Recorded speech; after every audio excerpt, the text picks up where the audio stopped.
शनिवार रात को नई दिल्ली रेलवे स्टेशन पर हुई दर्दनाक भगदड़ में कम से कम 18 लोगों की मौत हो गई, जिनमें 9 महिलाएं और 5 बच्चे शामिल हैं। यह हादसा प्लेटफॉर्म नंबर 14 और 16 पर हुआ, जब लोग एक विशेष ट्रेन में चढ़ने के लिए एकत्रित हो रहे थे।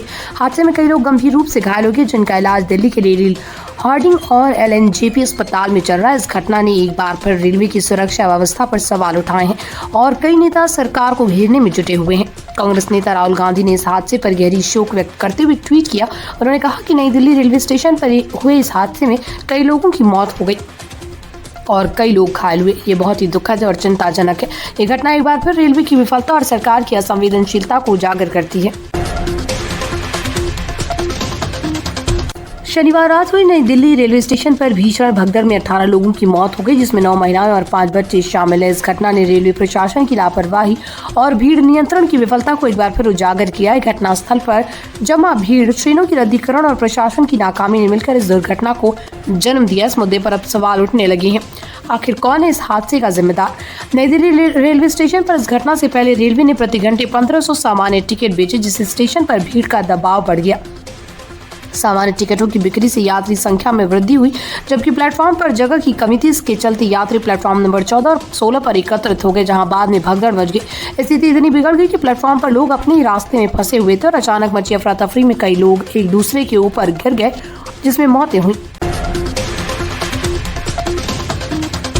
भारत और अमेरिका के संबंधों में एक नया मोड़ देखने को मिल रहा है, खासकर जब से डोनाल्ड ट्रंप के अमेरिकी राष्ट्रपति पद से हटने के बाद दोनों देशों के बीच संवाद में बदलाव आए। ट्रंप प्रशासन के दौरान भारत और अमेरिका के बीच मजबूत रणनीति और व्यापारिक साझेदारी बढ़ी थी, लेकिन अब ट्रंप ने निजी हित और राजनीतिक विचार भारत के लिए एक नई चुनौती बन सकते हैं। भारत और अमेरिका के बीच रिश्ते पिछले कुछ वर्षों में तेजी से मजबूत हुए, खासकर जब ट्रंप प्रशासन ने अपने इंडो पैसिफिक और अमेरिका फर्स्ट नीतियों के तहत भारत को एक प्रमुख सहयोगी देश के रूप में देखा था। ट्रंप के शासनकाल में भारत के साथ रक्षा समझौते, व्यापारिक समझौते और सामरिक सहयोग में वृद्धि हुई थी। भारत को पाकिस्तान और चीन के बढ़ते प्रभाव के बीच अमेरिका का समर्थन भी मिला, जिससे भारत को वैश्विक मंच पर महत्वपूर्ण रणनीतिक साझेदार के रूप में देखा गया। माघ मेला के दौरान श्रद्धालुओं की भारी भीड़ ने शहर में यातायात को पूरी तरह से जाम कर दिया। शनिवार शाम करीब 5:30 बजे जब शहर के विभिन्न हिस्सों में वाहनों की कतारें लंबी हो गईं, तो ऐसा प्रतीत हो रहा था जैसे माघ मेले के प्रमुख स्नान के दिन यानी माघी अमावस्या पर श्रद्धालुओं की विशाल भीड़ पहुंच चुकी है। रेलवे और प्रशासन ने इस स्थिति से निपटने के लिए तत्कालिक उपाय किए, लेकिन जाम की स्थिति बहुत ही गंभीर थी। सभी प्रमुख मार्गों पर यातायात थम गया था। जनसेनगंज से लेकर लीडर रोड तक इस पूरी सड़क श्रद्धालुओं से भरी हुई थी। यात्री आगे नहीं बढ़ पा रहे थे और सवारी शटल्स मिनटों में भरने लगी। यात्रियों की संख्या इतनी ज्यादा हो गई थी कि रेलवे और प्रशासन को आपातकालीन योजना लागू करनी पड़ी। शहीद सिविल लाइंस की ओर स्टेशन की तरफ जाते हुए हजारों लोग उमड़ पड़े थे। रेलवे ने तुरंत आपातकालीन योजना लागू की और शाम करीब 6 बजे लीडर रोड के रास्ते को जाम के चलते बंद कर दिया गया। इसके कारण यात्रियों और प्रशासन के बीच संघर्ष हुआ। देश के कई हिस्सों में मौसम में बदलाव देखा जा रहा है, खासकर उत्तर भारत के कई राज्यों जिसमें दिल्ली, NCR, उत्तर प्रदेश और बिहार शामिल हैं। में ठंड का असर कम हुआ है और दिन का तापमान बढ़ने के साथ धूप का एहसास हो रहा है। हालांकि पहाड़ी इलाकों में बारिश और बर्फबारी का दौर अभी भी जारी है। भारत मौसम विज्ञान विभाग ने दिल्ली का ताजा मौसम अपडेट जारी किया। दिल्ली में आज मौसम में बादल छाए रहेंगे और सुबह के समय हल्का धुआं या कोहरा देखा गया। IMD के मुताबिक दिल्ली में आज बादल घने रहेंगे और दिन भर हल्की बारिश की संभावना है। अधिकतम तापमान 29 डिग्री सेल्सियस और न्यूनतम तापमान 11 डिग्री सेल्सियस के आसपास रहने की संभावना है। इसके अलावा IMD ने 19 और 20 फरवरी को दिल्ली में बारिश होने का अलर्ट जारी किया है। कतर के अमीर शेख तमीम बिन अहमद अल थानी 17 से 18 फरवरी को भारत का दौरा करेंगे। इस दौरे के दौरान वो प्रधानमंत्री नरेंद्र मोदी से द्विपक्षीय वार्ता करेंगे और राष्ट्रपति द्रौपदी मुर्मू से भी मुलाकात करेंगे। कतर के अमीर शेख अल थानी का ये राज दौरा महत्वपूर्ण माना जा रहा है, क्योंकि ये दोनों देशों के बीच संबंधों को और मजबूत करने का एक अहम अवसर है। कतर भारत के एक अहम साझेदार देश है, खासकर ऊर्जा क्षेत्र में। कतर भारत का सबसे बड़ा LNG आपूर्ति करता है और भारत के लिए कतर की भूमिका ऊर्जा सुरक्षा में महत्वपूर्ण है।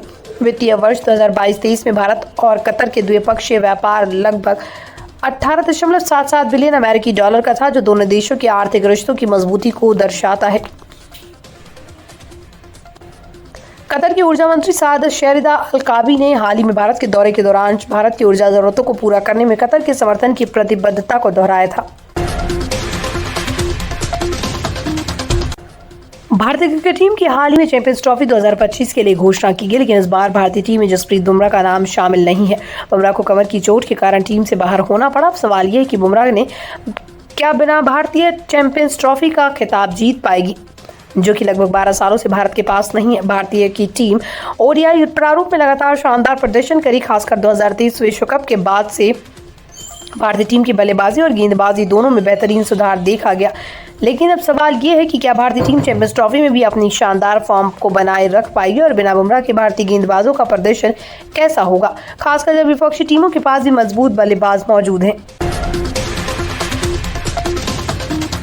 भारतीय क्रिकेट टीम ने चैंपियंस ट्रॉफी 2025 के लिए दुबई की यात्रा शुरू कर दी। शनिवार को मुंबई से दुबई के लिए रवाना हुई भारतीय टीम का स्वागत मुंबई एयरपोर्ट पर सैकड़ों फैंस ने किया। कप्तान रोहित शर्मा, जो सफेद टी शर्ट और काले ट्रैक पैंट में एयरपोर्ट पहुंचे, को फैंस ने जोरदार आवाज में रोहित भाई और रोहित सर कहकर अपना ध्यान आकर्षित किया। इसके बाद मुस्कुराते हुए रोहित ने अपने साथी खिलाड़ियों के साथ डिपार्चर लाउंज की ओर कदम बढ़ाए। भारतीय टीम की ये यात्रा इसलिए खास है क्योंकि वो पिछले साल जून में T20 वर्ल्ड कप जीतने के बाद एक और अंतर्राष्ट्रीय टूर्नामेंट जीतने की उम्मीदों के साथ जा रही है। भारतीय टीम की शुरुआत 20 फरवरी को बांग्लादेश से होने वाले मैच से होगी। इसके बाद 23 फरवरी को पाकिस्तान से और 2 मार्च को न्यूजीलैंड से मुकाबला होगा। भारतीय फिल्म इंडस्ट्री में कई कलाकार ऐसे होते हैं जिन्होंने पर्दे पर अपनी मेहनत और अभिनय से दर्शकों का दिल जीता, लेकिन फिर भी वो वही प्रसिद्धि नहीं पा सके जिसके वो हकदार थे। ऐसे ही एक अभिनेता और कॉमेडियन और वीर दास, जिन्होंने फिल्म इंडस्ट्री में अपनी भूमिका निभाई, लेकिन उन्हें वो पहचान नहीं मिली। लेकिन जब भारतीय मनोरंजन उद्योग में स्टैंड अप कॉमेडी का उपहार हुआ, तब वीर दास ने इस क्षेत्र में अपनी पहचान बनाई और अपनी शानदार प्रदर्शन से एमी अवार्ड जैसे सम्मान प्राप्त किए। वीर दास का जन्म 31 मई 1979 को दिल्ली में हुआ था, लेकिन उनका बचपन नाइजीरिया में बीता। उन्होंने अपनी शिक्षा दिल्ली के प्रतिष्ठित स्कूल से प्राप्त की और बाद में मुंबई में फिल्म और थिएटर में करियर बनाने का सपना देखा, लेकिन उनका ये सफर फिल्म इंडस्ट्री में उतना आसान नहीं था। वीर दास ने फिल्मों में भी काम किया, लेकिन वो फिल्मों में वो सफलता नहीं पा सके जिसकी उन्हें उम्मीदें थी। टीवी की दुनिया में एक्ट्रेस एकता कपूर की हिट सीरीज नागिन ने हमेशा ही दर्शकों का दिल जीता है। अब इस सीरीज का अगला सीजन नागिन से आने वाला है और इसके लिए कई चर्चाएं चल रही हैं। इस बार मुख्य भूमिका कौन निभाएगा? पहले ये खबरें आ रही थी कि Bigg Boss fame Priyanka Chaudhary show का हिस्सा बन सकती हैं। वहीं रुबीना दिलेक, दिशा परमार जैसी प्रमुख अभिनेत्रियों के नाम भी सामने आ रहे थे, लेकिन अब ताज्जुब करने वाली खबर ये है कि 21 वर्षीय एक्ट्रेस ईशा मालवीय को मुख्य भूमिका मिलने जा रही। सूत्रों के अनुसार Bigg Boss 17 fame Isha Malviya Naagin 7 में मुख्य किरदार निभाने के लिए बातचीत करें। न्यूज 18 शोशा के मुताबिक एक सूत्र ने बताया कि ईशा ने अपने पिछले शो में अभिनय की शानदार क्षमता साबित की और हमें विश्वास है कि वो नागिन 7 में भी अपना जलवा दिखाएंगी।